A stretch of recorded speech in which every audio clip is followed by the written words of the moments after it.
Good day, ladies and gentlemen, and welcome to the Tesla Motors Incorporated third quarter 2015 financial results Q&A conference call. At this time, all participants are in a listen-only mode. If you'd like to ask a question during today's question and answer session, you may do so by pressing the star, then the 1 key on your touch-tone telephone. If anyone should require assistance during the call, please press star, then 0 to reach an operator. As a reminder, today's conference is being recorded. I'd now like to introduce your host for today's conference, Mr. Jeff Evanson, Head of Investor Relations. Sir, please begin.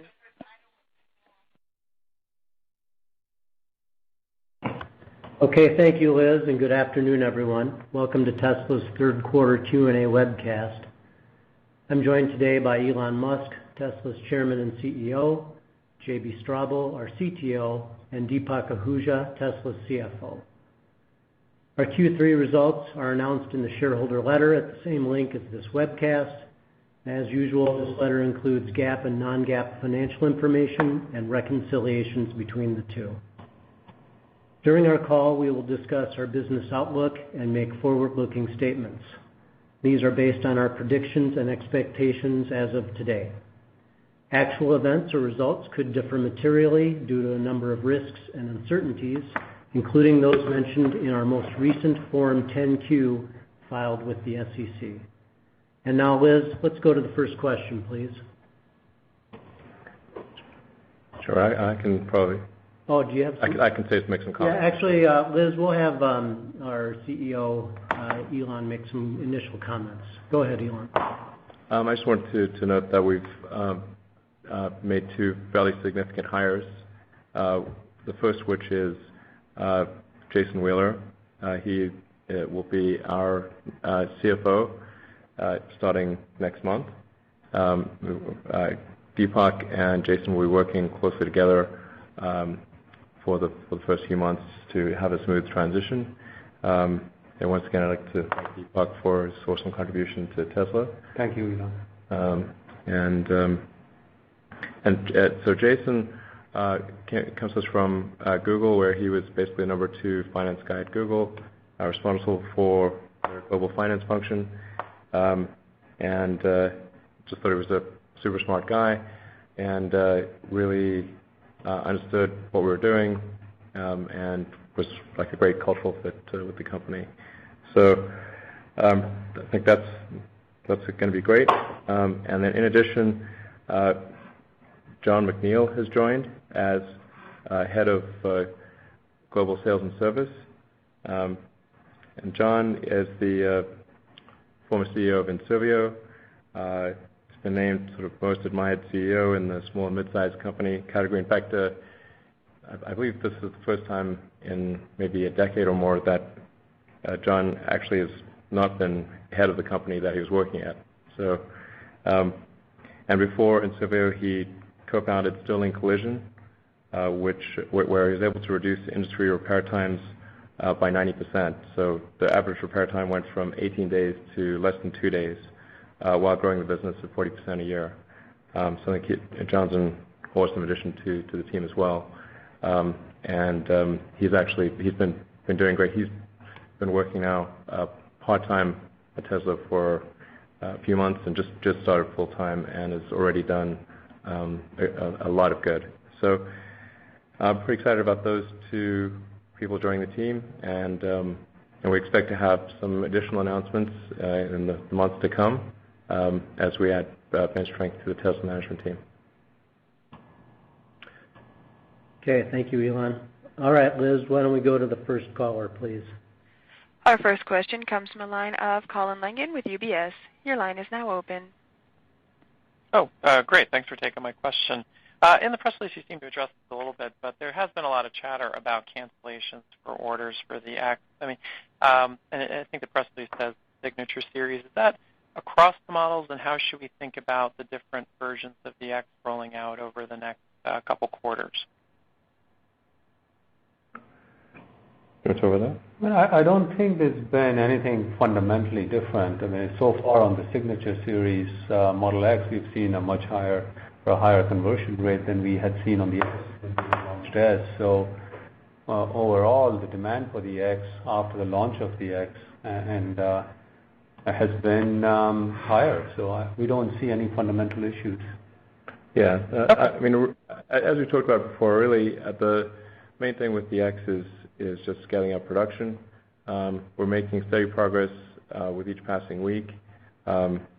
Actually, 7 days a week, every day, I get an update on manufacturing progress and what the issues are. We see no fundamental issues on the production ramp. It's just a question of how quickly we can solve each issue. I mean, and they're really down to like the little things, like the placement of the seal on the door and whether that results in the bright trim alignment being correct. This is quite nuanced. So we feel very confident of being able to get to several hundred vehicles per week by the end of the year. Okay. And can you give an update on stationary storage? Is that still trending to your target of $2 to $5 billion by 2017?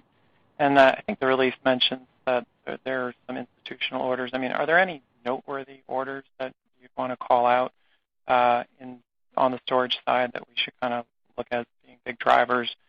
And are you still confident in your sort of 15% gross margin for that business? So that was like a whole bunch of questions. Sorry. With respect to stationary storage, I mean, that is again sort of a production limited thing.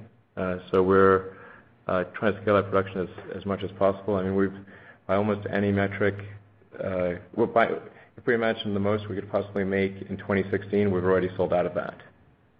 Or at least if you were to take even a small fraction of the number of people that have placed orders, and assume that those orders are valid, even if a small portion of those are valid, we will be sold out of all of 2016 production and be well into 2017. So it's really mostly about predicting our production rate. We expect very dramatic increases in the stationary storage production. The reason I feel a bit cautious about giving exact estimates is that when you have an exponential increase, the exact calendar window over which that you place that exponential has quite a big impact on the numbers.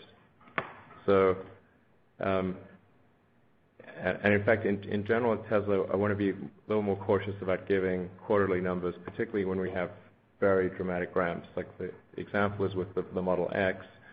You can imagine if you have strict calendar windows and you place them over the beginning of an exponential, or slightly to the right, or slightly more to the right, the actual differences are quite dramatic.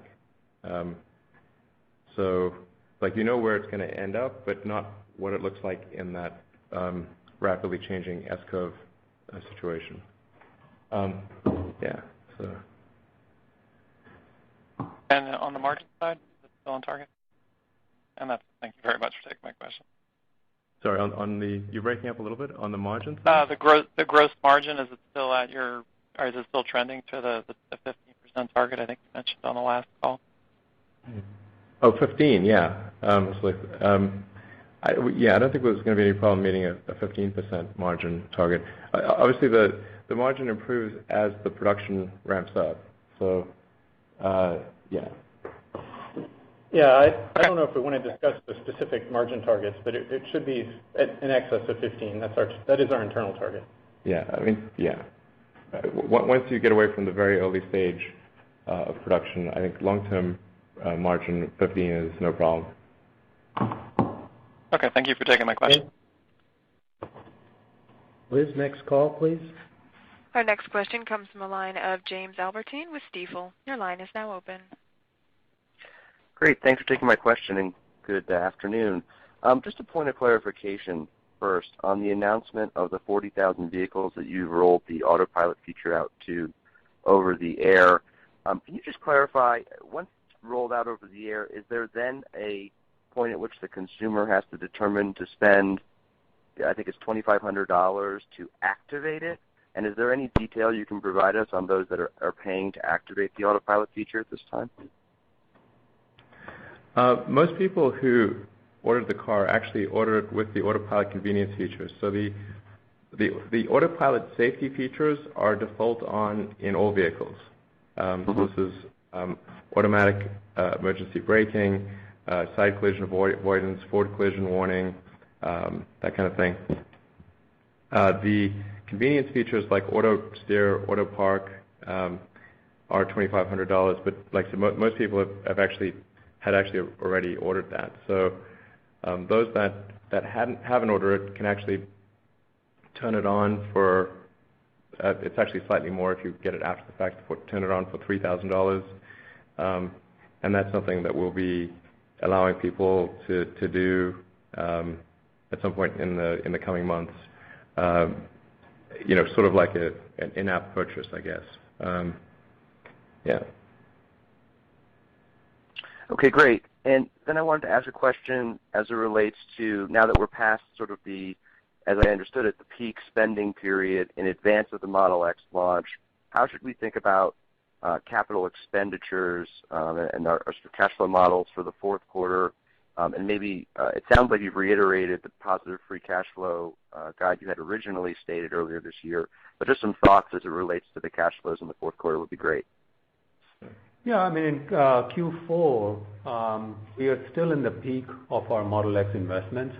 A lot of our equipment and tooling is being paid off in Q4 as our production are proving out their production, as our suppliers are proving out their production tooling, as well as the equipment is getting installed and getting signed off in our factory. So Q4 is going to be a peak for Model X. Clearly, 2016, our CapEx should be less than 2015, and then we'll provide you further guidance on that in the next earnings call. Much appreciated. And sorry, go ahead. Sorry, I was going to say, we do have a very strong push towards free cash flow. I mean, that is, our aspiration is to be positive. I do emphasize this is an aspiration, not a promise, but our aspiration is to be positive cash flow in Q1. Understood. Thank you for that color. Deepak, best of luck, and we look forward to meeting Jason when he's fully ramped and on board. Thank you, James. Take care. Our next question comes from the line of Adam Jonas with Morgan Stanley. Your line is now open. Thanks, everybody. Elon, just thinking longer term here, assuming Tesla establishes itself as a leader in autonomous transport, do you see a business case for selling autonomous cars to ride-sharing firms, or can Tesla cut out the middleman and offer on-demand electric mobility services directly from the company's own platform?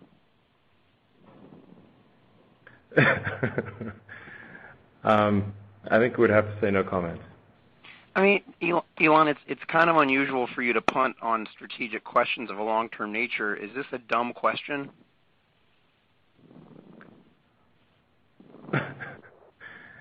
Or a funny question? I think it's quite a smart question, actually. Why? But all right. Still no comment. Okay, I won't antagonize. Let's move on. I mean, it's just odd because you normally are. I've never heard you punt like that. That's all. But in any case, is it because of a competitive sensitivity, or is it because the concept itself is just too in flux?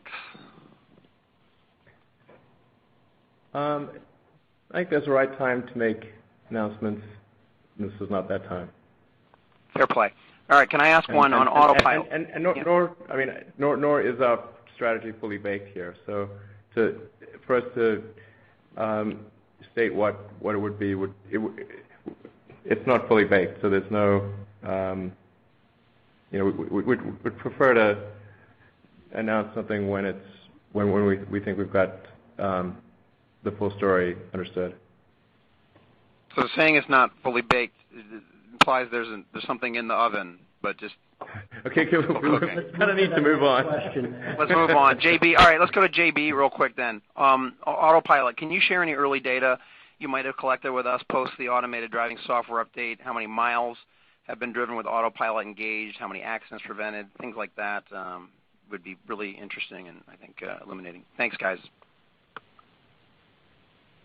Well, I don't think we want to share any particular details on specifics around user feedback on that, but certainly people are using it in a variety of situations. This has gone out to the whole fleet of Autopilot-enabled cars, and those are racking up miles extremely quickly. At this point, I don't have the exact number at the tip of my tongue, but it's, I believe, several 100,000 miles of driving. So 1 million a day, I think. It's almost 1 million a day of cars that have Autopilot hardware. So, I mean, the early data,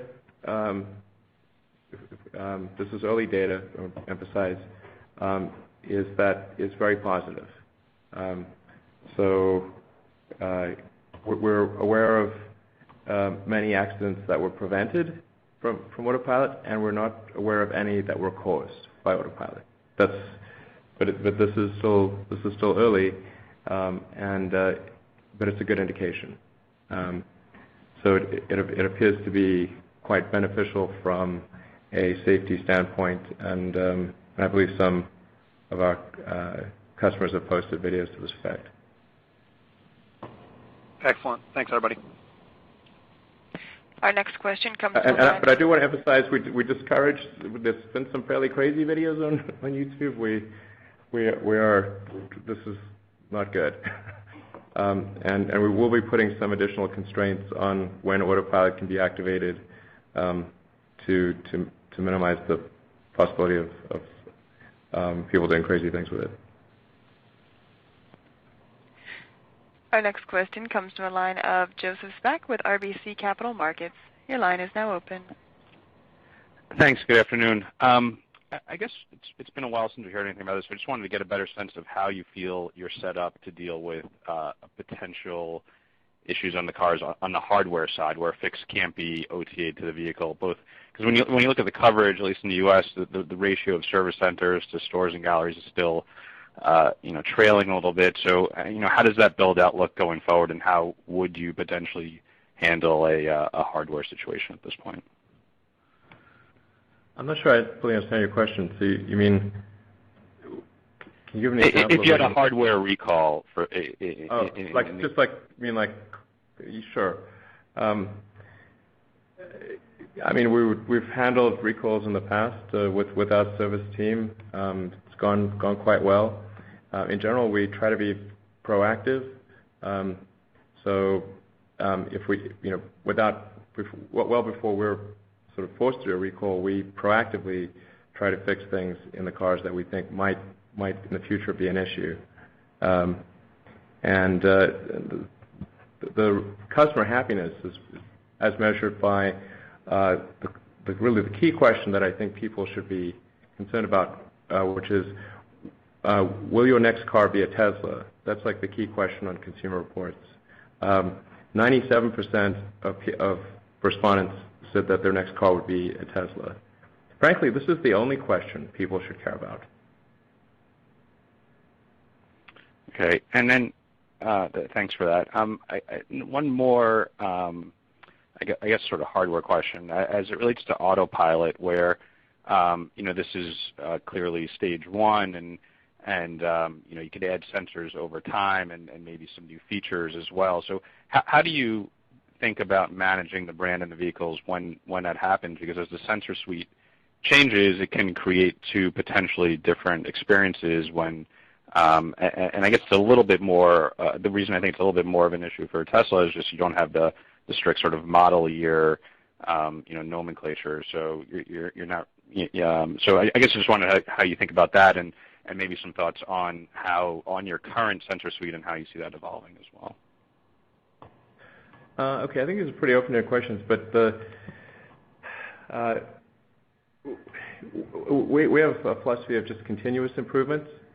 So every week there are approximately 20 engineering changes made to the car. So it's not really it's not nearly as discrete as you're alluding to. With other manufacturers, they tend to sort of bundle everything together in a model year. In our case, it's a series of rolling changes. So model year doesn't mean as much. And, there are cases where that step change may be a little higher than normal, as, for example, with having the Autopilot camera, radar, and ultrasonics. But we try to actually keep those step changes as small as possible. So that, essentially, like, a common question that I get from friends is, hey, when should I buy a Model S? And my answer is always right now, because, and they say, well, what, aren't you going to make a better one in, 6 months? I'm like, yep, of course. But if their goal is to only buy a Model S when there aren't significant improvements happening, then they will never buy one. Okay, Liz, why don't we go to the next caller? Our next question comes from the line of Patrick Archambault with Goldman Sachs. Your line is now open. Okay, yeah, great, thank you. Good evening. A couple questions. Just one on the battery side. I think a lot of us were surprised at the GM Analyst Day. They put a slide up which said that they were working on a battery that was $145 a kilowatt hour. That probably didn't include the pack cost, but even adjusting for that, that seemed like a pretty low number. And I don't know, maybe JB, how did you guys react to that presentation? Is it realistic? I mean, are you worried about the threat of a large form factor battery being the same cost as yours within, kind of a 1 to 2 year time frame would be my first question. Well, we definitely read the report, and we're not terribly concerned about it. I think also there was a lot of confusion in that particular report and some of the comments following about cell price versus pack cost. And in general, we're quite comfortable in our position with the type of cells and the form factors we're using, and we think that's going to be the best cost position and cost roadmap in the future. Yeah, and so really high probability. I mean, we're constantly agonizing about cell cost and pack cost, and we don't think anyone is on a path to be even close to us. If they are, I would be the first to congratulate them.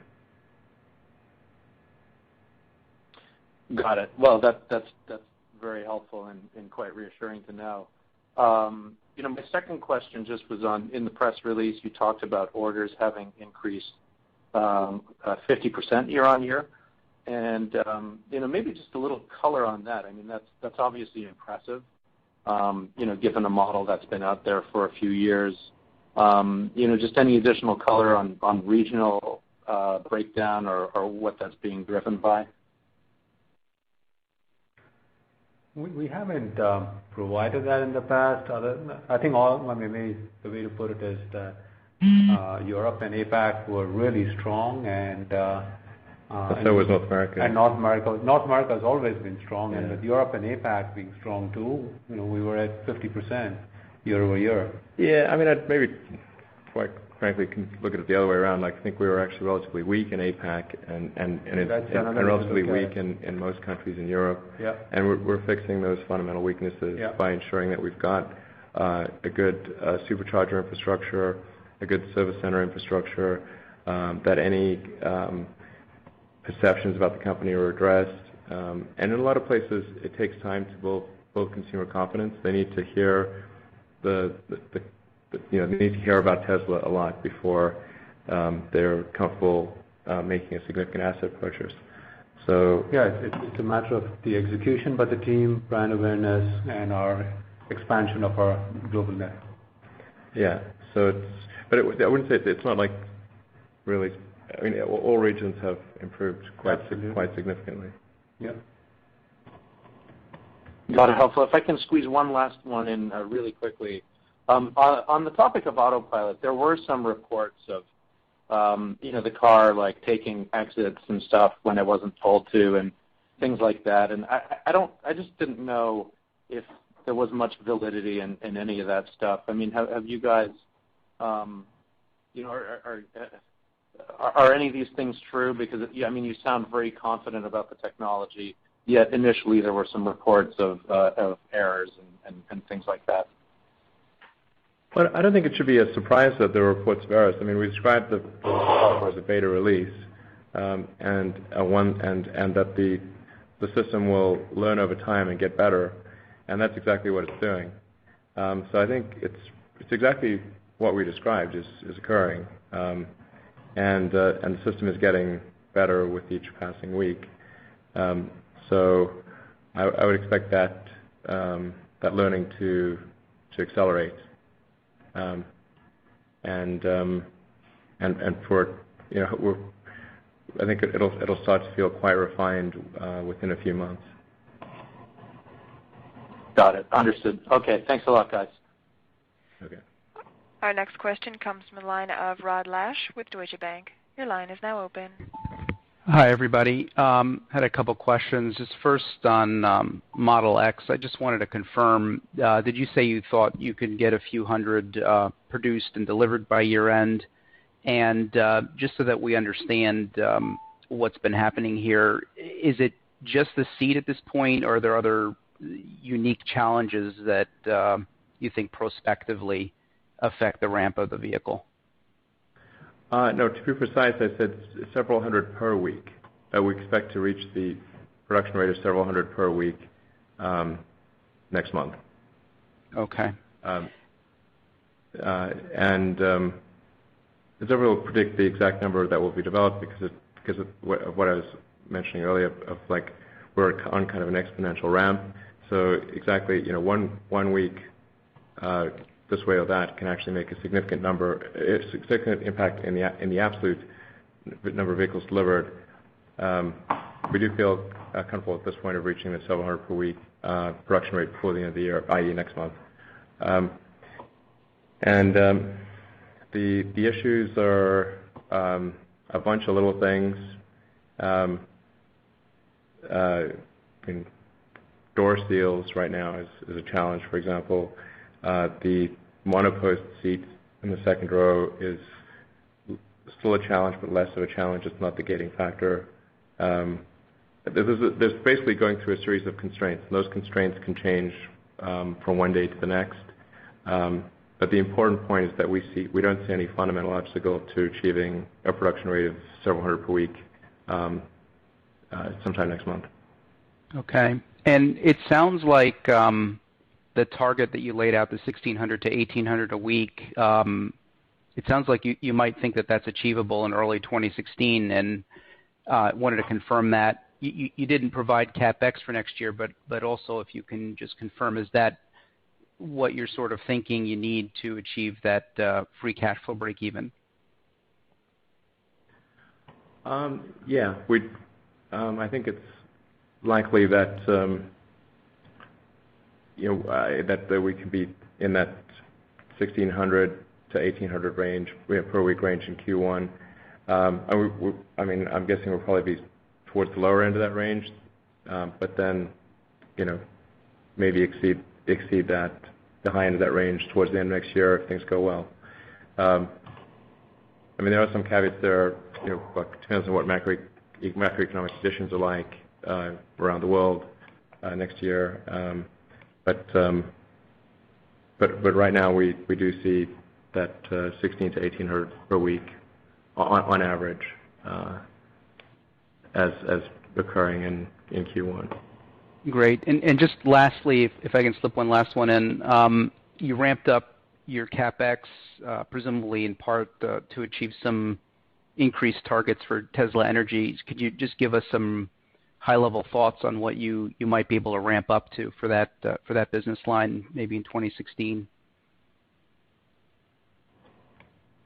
Well, the CapEx requirements for Tesla Energy are not that significant as a percentage of the total for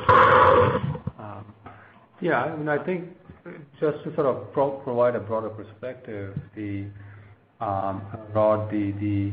CapEx increase. Let's talk 2016. The CapEx in 2016 is primarily going to be for Model 3 and the Gigafactory as we are looking at 2017 and beyond. It's not necessarily for much of the capacity required in 2016. Clearly, there is a little bit of CapEx there for Tesla Energy, but that's not the driving factor. Much of that CapEx has been put in place by end of this year for our needs next year. Okay, great. Thank you. Our next question comes from the line of John Murphy with Bank of America. Your line is now open. Good afternoon. Just a first question on insourcing. I mean, obviously you guys are pulling the second row seats in-house for the Model X, and there have certainly been some acquisitions and work you've done on forging and casting. I'm just curious, as you look at production going forward for the Model X and even the Model 3, if there would be opportunity to insource more parts to really kind of solve the issues you're facing with some of these suppliers. And as you think about that, how you make that decision around cost and capital intensity, and if you get that right and can insource more, if you could potentially increase the cadence of your product introductions and the product launches themselves. Yeah, I totally agree with that. That's the reason. Like, we've only actually in the whole history of Tesla only done one tiny acquisition, and that was for Riviera Tooling in Michigan. And we're planning to use that as a hub to recruit top tool and die manufacturers, or basically tool and die engineers, to Tesla Michigan, and with that exact goal, which is how do we reduce our critical path to market, our time to market for new products, because we end up being constrained by basically tools and molds, and anything we can do to tighten that time frame, either organically or as an acquisition, is a good thing. The crazy thing is that $10 million or so that we spent acquiring Riviera was less than what we spent on expediting our stamping dies. Yeah. So it's like a no-brainer. And we want to do that in general. We're like looking at all of our critical path items and saying, okay, how do we execute faster on and reduce the critical path for new product introductions, obviously with an eye towards Model 3, and making sure that Model 3 happens as soon as humanly possible. But is this significantly just around tool and die, or are there other parts, where you could actually be doing all the seating internally, or start thinking about wiring harnesses or stuff that would be that intensive and as far as insourcing? We actually we have substantially insourced the seats at this point. So Tesla is producing its own seats. Yeah. So that is actually something we've already done. Okay. And then just a second question on the fourth quarter. You're talking about 17,000 to 19,000 units being delivered. I mean, is sort of the low end and high end of the range really dependent on the ramp on Model X, and you sort of see 17,000 at the low end is sort of your base with your Model S? Just trying to understand that, the range and sort of how we should think about mix in the fourth quarter. Yeah. The big variables are exactly in which week are we able to really spool up Model X production? In a few weeks, movement one way or the other has quite a big impact on Model X production, and then of course we still have to get those cars delivered. So, and at the end of the year, there can often be logistical challenges because it's like Christmas and New Year's, and all the logistics channels are jammed and people are not home. So, and there can also be adverse weather events like blizzards and things. So that's it's sort of logistical challenges at the end of quarter, and when exactly does what exactly does the Model X production ramp exponential look like? That's what introduces the uncertainty. Okay, so we shouldn't think of the 17,000 as sort of a base level for Model S. There's a lot of variables that are going in here in addition to the Model X ramp, right? Yeah, end of quarter logistical challenges around Christmas always is a bit of a wild card. Gotcha. Okay, and then just lastly, real quick, with everything that's going on with Dieselgate, obviously your ZEV credits might be a lot more, desired by a lot of folks out there. I know you guys are talking about no-ZEV credits in the fourth quarter as far as the sales, or actually at all for sales or gross profit. But over time, is there an opportunity to maybe sell them at a much higher price as they become available? I know it's not a big part of the business, but it does seem like an opportunity maybe in the short run to make a lot of money on some increasing demand.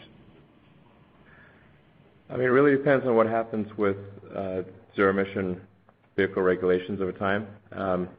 You'd think, given Dieselgate and all that there should be a tightening up of zero-emission requirements, but we're not seeing that yet. Frankly, we do not think that the California Air Resources Board is being sufficiently stringent in this regard. If we can't sell ZEV credits, then it's obviously not the regulations are not strong enough. Okay, great. Thank you very much. Our next question comes from the line of Dan Galves with Credit Suisse. Your line is now open. Hey, thanks for taking my questions. You made a lot of changes to the plant in Q3. Do you have any metrics to share with us in terms of improved production and efficiency? And how does it make you feel about kind of the ability to hit production numbers and margin in 2016? And I'm not sure what changes are you referring to in Q3. Well, what you guys did during the shutdown to final assembly in the body shop. Well, that was essentially at that point to put in additional capacity in our for Model X, and it sets us up for our production needs in 2016. Overall, clearly we'll provide further guidance in the next call, but our goal is to keep on working on manufacturing cost reductions on S and X. We see the opportunities, and the team's going to be focused on that while also working on Model 3. So we're truly a multi-product company and working on several directions. Okay, great. And then just one question on Autopilot. A lot of automakers talk about mapping as a key constraint to getting to higher levels of vehicle automation. Does the experience, the miles being driven by Model S Autopilot, help you guys in that regard at all? Are you planning to come up with your own mapping? I think earnings call is not the time for future product announcements. In general, this is not meant to mean anything. So in general, we're going to punt on making product announcements in earnings calls. Okay, maybe just to squeeze in one more. The newer drive unit, how is kind of the quality level been on that versus I think you had kind of a bigger drive unit that you used initially for the first couple of years? Yeah, right now we're actually very, very happy with the quality of the drive units. Internally, our goal, we changed the goal of the drive unit endurance from being approximately 200,000 miles to being 1 million miles. Just basically, we want drive units that just never wear out. That's our goal. And I think we've made really good progress in that direction. So the drive units going out now are and for the last several months have been excellent. So. Yeah, we should probably note that, we've also made improvements to the large drive unit, and those issues were really limited to early population large drive units. So today we hold the same standard on both units that are being built. Yeah, exactly. There was like this one period of time where we had, it's like the risk of getting into the weeds. We transitioned from manual, just before we transitioned to automatic grease injection into the spline of the large drive unit, we had variation in how much grease was put into the spline, and if not enough grease was put into the spline, it would have premature wear. That's like one example. But other than that, the large drive unit has been great. Our next question comes from the line of Andrea James with Dougherty & Company. Your line is now open. Thanks for taking my questions. A year ago, you guys have been targeting 28 to 30% gross margins by around this time. But clearly the world changed on you with the currencies and so forth. So what's the right way to think about gross margin over the next 18 months? Well, our goal is to steadily improve gross margin and hopefully exceed 30% on the S and X vehicles, within 18 months, hopefully sooner than that. But it does require quite an intense effort for every fraction of a point of gross margin. So, and that assumes there's not some radical shift in currencies that happens again. According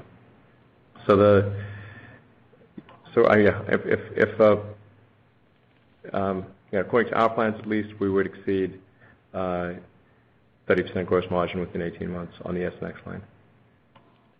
Okay, and that would be without a meaning. Go ahead. Yeah, it's a combination of various initiatives in the company, from material cost reductions to manufacturing, production efficiencies, and labor hours per unit reduction, combined with economies of scale, that as our volume goes up, our cost allocation is more efficient, which brings our labor and overhead costs on a per unit basis down. So clearly, as we act on all of those directions and add volume, we see a path that we can achieve that. And it's a lot of hard work, and we need to do it. Okay, maybe you'd prefer if the street kept the model a little bit low and let you guys get there?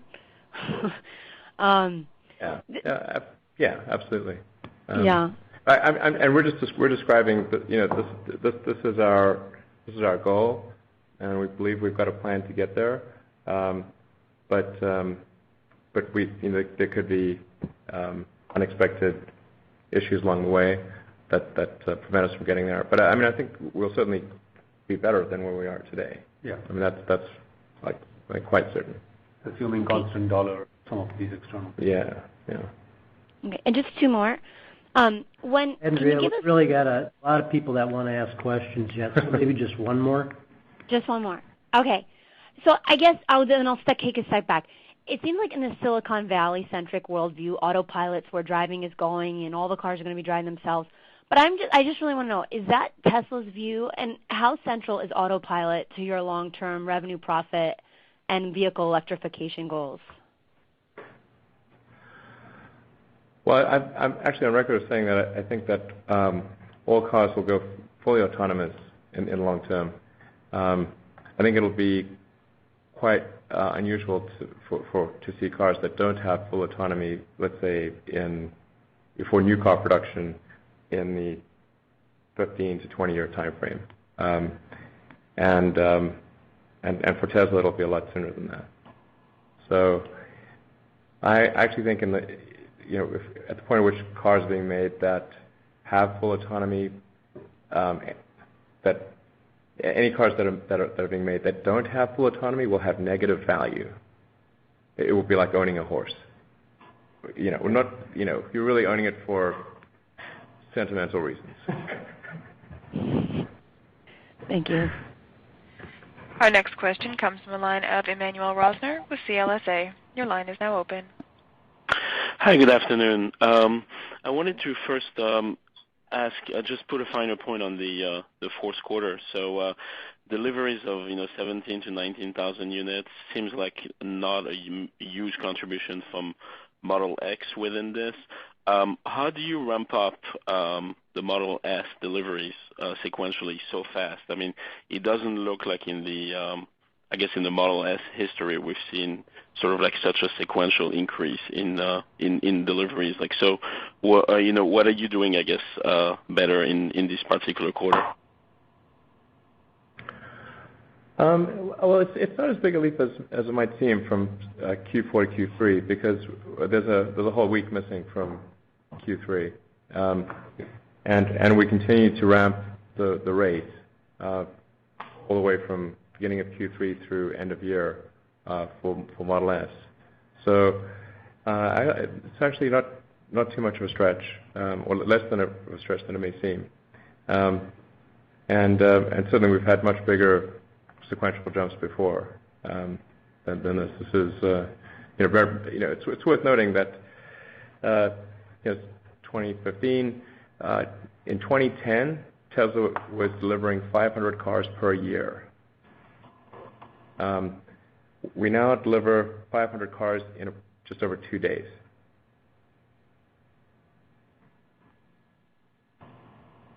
Okay. That's helpful. And then just on, again, final point just on the Model X, for this particular quarter. It sounds like have you actually started production? Sounds like you're still working out some issues there. And what has essentially surprised you as you sort of like ramp this up, which is, causing maybe the actual, production in larger numbers to be maybe slightly later than it would have been? Yeah, I mean, the thing about a car is because there's several thousand unique components in a car, the production can only move as fast as the slowest component. So even though 99% of the Model X is ready for high production, less than 1% of the parts are not, but those are what drive the rates. So that's the thing that makes vehicle production really, really challenging, and the vehicle ramp really challenging. And you don't know in advance what those issues are going to be, or you would do something about it. So that's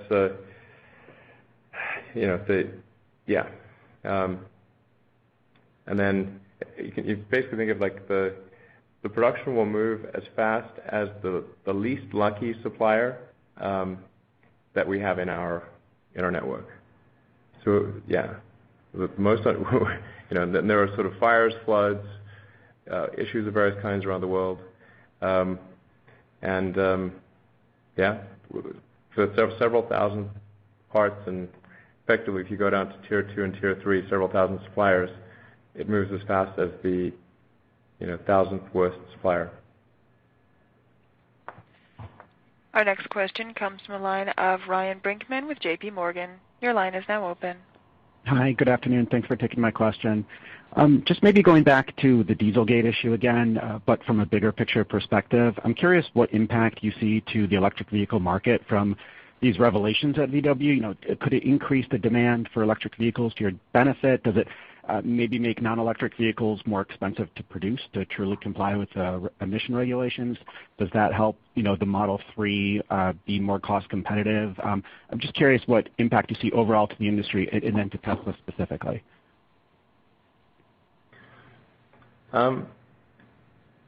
Well, I mean, this has really shined a spotlight on the whole emissions testing process, and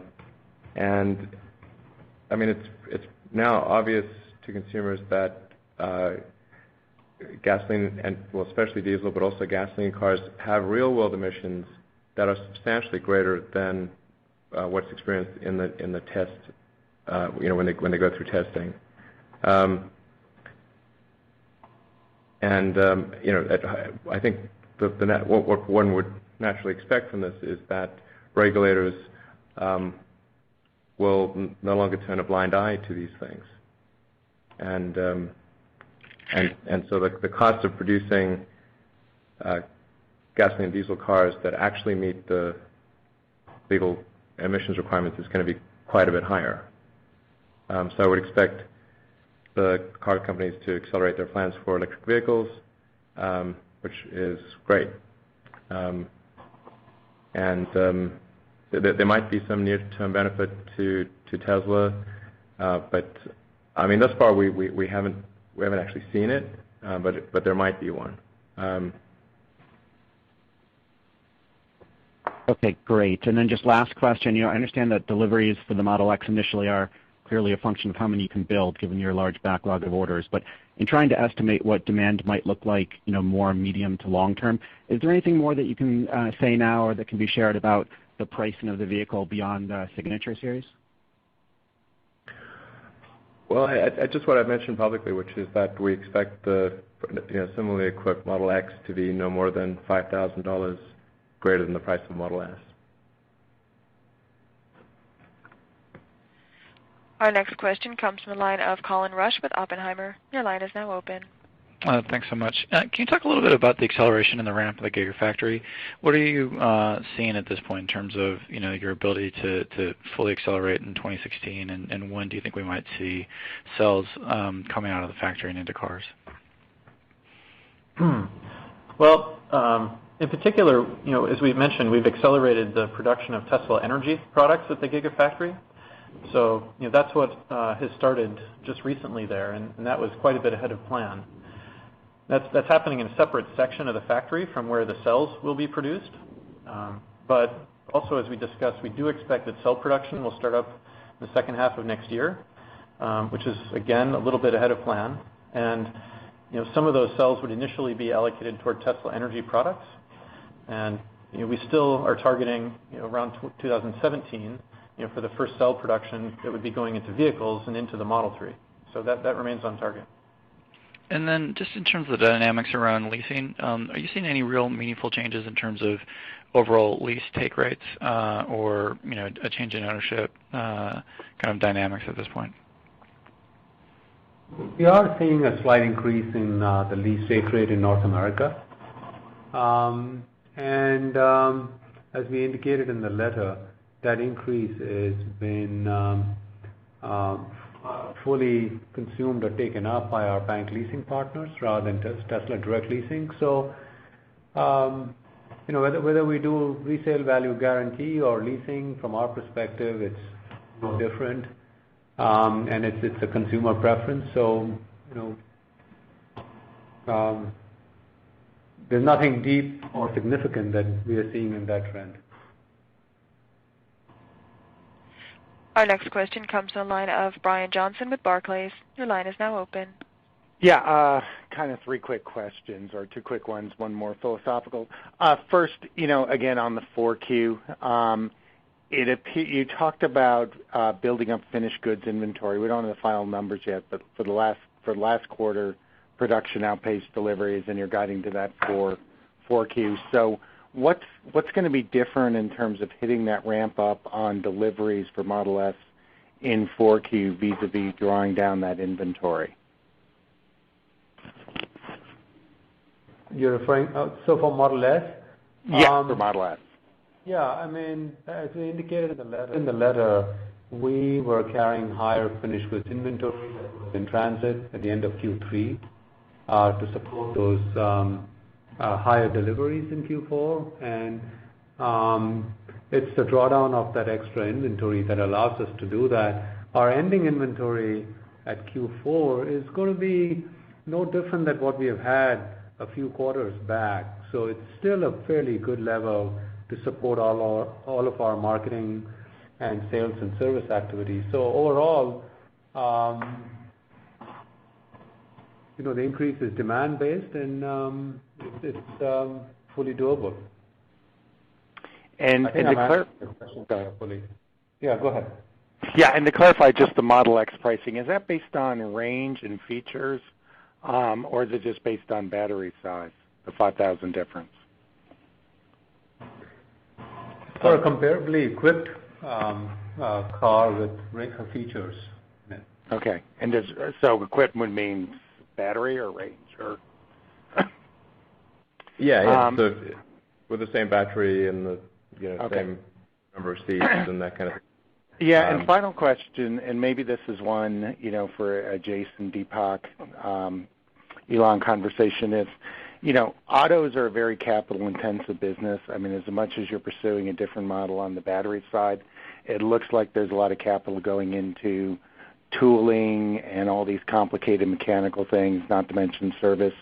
As you kind of think forward 3 years, is that more or less the way you're going to spend capital, or is there anything you could do to kind of be more asset light in the process? I think stepping back, maybe the better way to look at it is that at Tesla, our CapEx spend for what we are achieving, in my mind, has been really efficient in the industry. Right, and it's worth noting Deepak spent a huge part of his career at Ford, so you have a good basis for comparison. Right, and as we look at every year, And as we add incremental capacity and the CapEx related to that, we are continuing to increase on that efficiency in terms of CapEx dollars per unit of production. So fully agree this is an asset-intensive business. The key here in terms of return on investment is how efficient we are with that capital. And that's what we are focused on. Yeah, absolutely. We certainly believe in capital efficiency and getting better with that over time.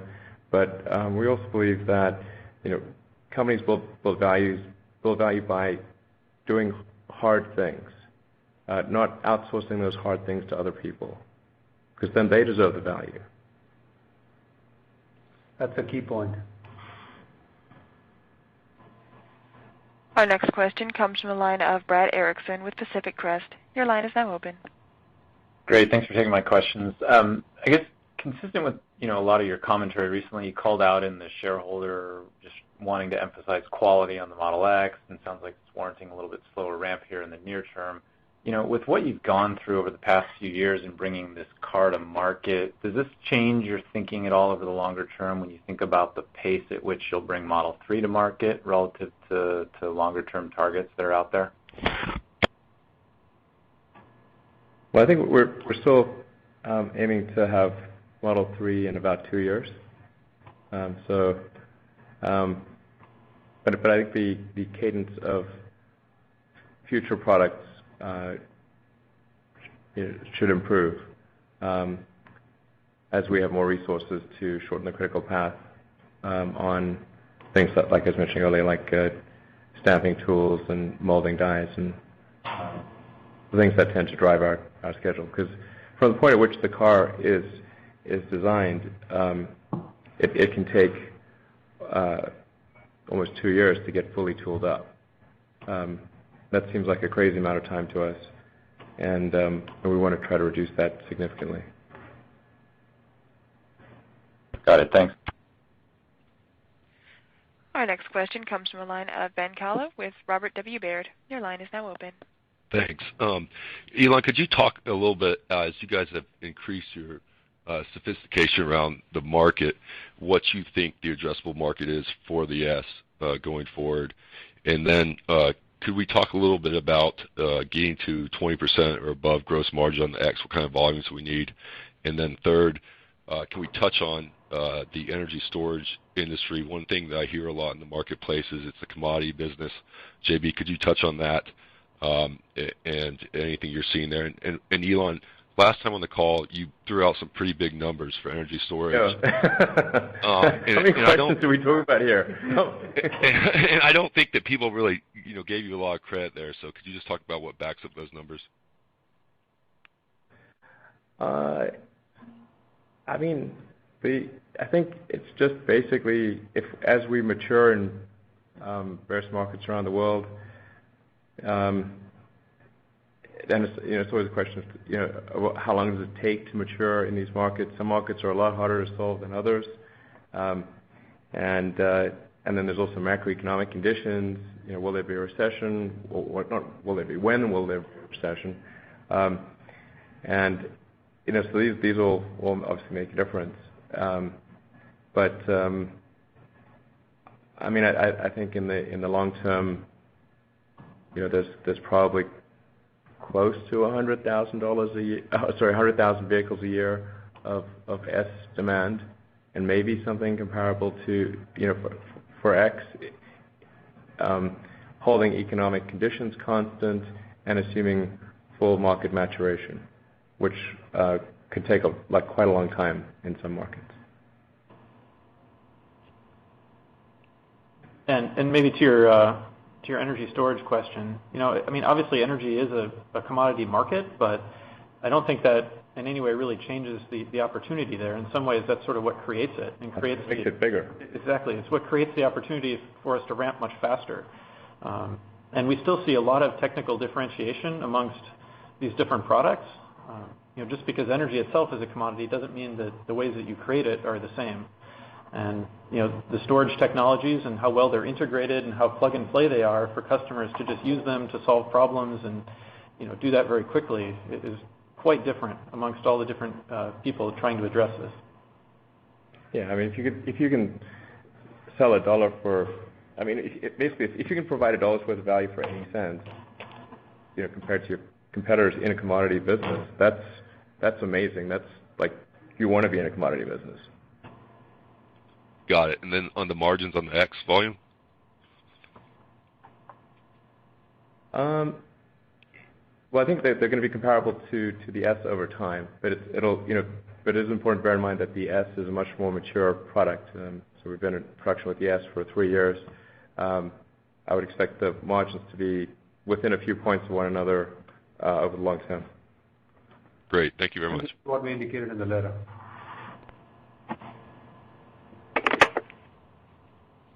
Okay, everyone. Thank you very much for joining us today. I look forward to talking with you next quarter. Bye-bye.